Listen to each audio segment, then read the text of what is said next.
லாஸ்ட்டாக வந்து பீமாவில் வந்து ஒரு ஜுவல் பர்ச்சேஸ் பண்ணியிருந்தோம். கிராமுக்கு வந்து அப் டு ஒரு 591 ருபீஸ் வந்து டிஸ்கவுண்ட் கிடச்சிருந்ததுன்னு சொல்லியிருந்தேங்க. இது வந்து நேற்று பீமாவில் போய் ஒரு கொலுசு எடுக்க போயிருந்தோம். அப்போ போட்டிருந்தது, உங்களுக்கு ஷோரூமுக்கு வெளியே போட்டிருந்தது 7699. நேற்று ரேட்டு வந்து அவங்க அதான் போட்டாங்க. வெள்ளி வந்து பார்த்திங்கன்னா கிராம் 80 ருபீஸு. பட் இந்த மாதிரி கொலுசுலாம் எடுக்கிறப்ப எக்ஸ்ட்ராவாக வந்து ஒரு 20 ருபீஸ் போடுறாங்கங்க. அப்படியே 80 + 20 பார்த்திங்கனாலும் 100 தான் வருது. ப்ளஸ் ஒரு 3% ஜிஎஸ்டி கொடுக்குறப்ப உங்களுக்கு வந்து ஒரு 103 ரூபாய்க்கே இந்த கொலுசு வந்து கிராம் வந்து ஒரு 103 ரூபாய்க்கே வாங்கின மாதிரி தான் இருந்தது. ஏன்னா நேற்று கிராம் ரேட் பார்த்திங்கன்னா 112 மார்க்கெட் ரேட்டு. ஸோ அதை கம்பேர் பண்ணும்போது எனக்கு வந்து கிராமுக்கு 10 ரூபாய் தள்ளுபடி கிடச்ச மாதிரி தான் நான் ஃபீல் பண்ணேன்.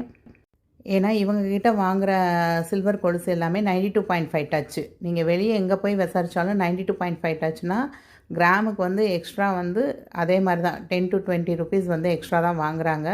ஸோ அதை கம்பேர் பண்ணும்போது எனக்கு வந்து இது அஃபோர்டபுளாக தாங்க தெரிஞ்சது. இது போக நமக்கு ஒரு ஸ்க்ராட்ச் கார்டு வேறு விழுந்தது. ஸோ இதில் வந்து 1 ரூபி 60 பைசே அப்படின்னதும் நம்ம எவ்வளோ கிராம்ஸ் வாங்கியிருக்கோமோ அதுக்கு வந்து நமக்கு வந்து அந்த கேஷ்பேக்காக அந்த அமௌண்ட்டை வந்து கொடுத்துட்றாங்க. ஸோ ஒரு டோட்டலாக ஒரு 150 கிராம்ஸ் வாங்கியிருக்கோம் அப்படின்னா 150 இன்ட்டு நமக்கு அந்த ஸ்க்ராட்ச் கார்டில் 2 ருபீஸ் விழுந்தது அப்படின்னா ஒரு 300 ருபீஸ் கேஷ்பேக்காக நமக்கு கிடைக்கவும் செய்யுது.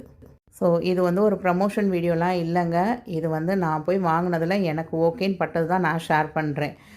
அங்கே வந்து வேஸ்டேஜ் அதிகம், இது வந்து ஒரு ஏமாத்து வேலை, அவங்க வந்து கடைக்கில் வர வைக்கிறக்காக தான் செய்கிறாங்க அப்படிங்கிறதெல்லாம் அவங்கவுங்க தனிப்பட்ட விருப்பம்.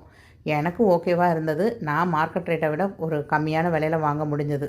ஸோ நான் இங்கே என்ன கொலுசு கலெக்ஷன் பார்த்தேன், எதுக்கு எவ்வளோ வேஸ்டேஜ் போட்டிருக்காங்க அப்படிங்கிறதெல்லாம் லாங் வீடியோ மதியம் போஸ்ட் பண்ணுவேங்க. ஸோ கீப் வாட்சிங்.